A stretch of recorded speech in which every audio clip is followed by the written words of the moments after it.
The long, slow, and steady evolutionary progression in the world occasionally reaches a point where a focused, concentrated action can move it along, prepare the advent of the next stage, and set some new directions in motion. These special efforts generally are associated with a specific person who stands as the representative of the change. For those who are conscious of their role as representatives of the divine intention, the name avatar has been used. For those who possess and wield a specific special force of action, but who are not necessarily fully conscious instruments in unity with the divine, the term Vibhuti is used.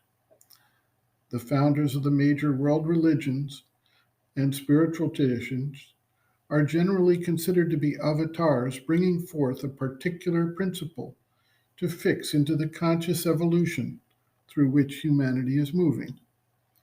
A Vibhuti need not be a religious or spiritual leader, and this term may encompass individuals who have much more focused efforts and directions in any field of human endeavor, including arts and sciences, socio-political development, etc. A Vibhuti will generally harness an existing power in the world play and focus and accentuate its action. An avatar may primarily work within the framework of nature, as it is part of the divine manifestation through nature.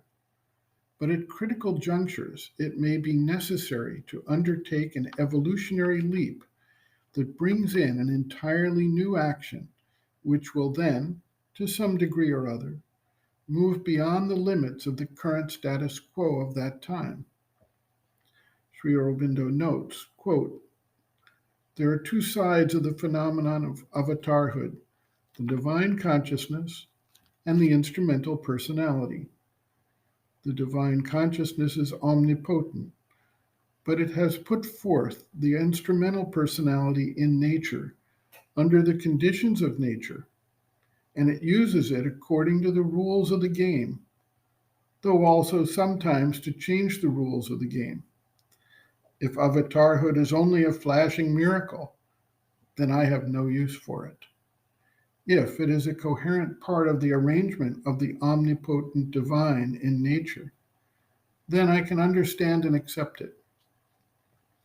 An avatar, roughly speaking, is one who is conscious of the presence and power of the divine born in him or descended into him and governing from within his will and life and action. He feels identified inwardly with this divine power and presence. A Vibhuti is supposed to embody some power of the divine and is enabled by it to act with great force in the world. But that is all that is necessary to make him a Vibhuti. The power may be very great, but the consciousness is not that of an inborn or indwelling divinity.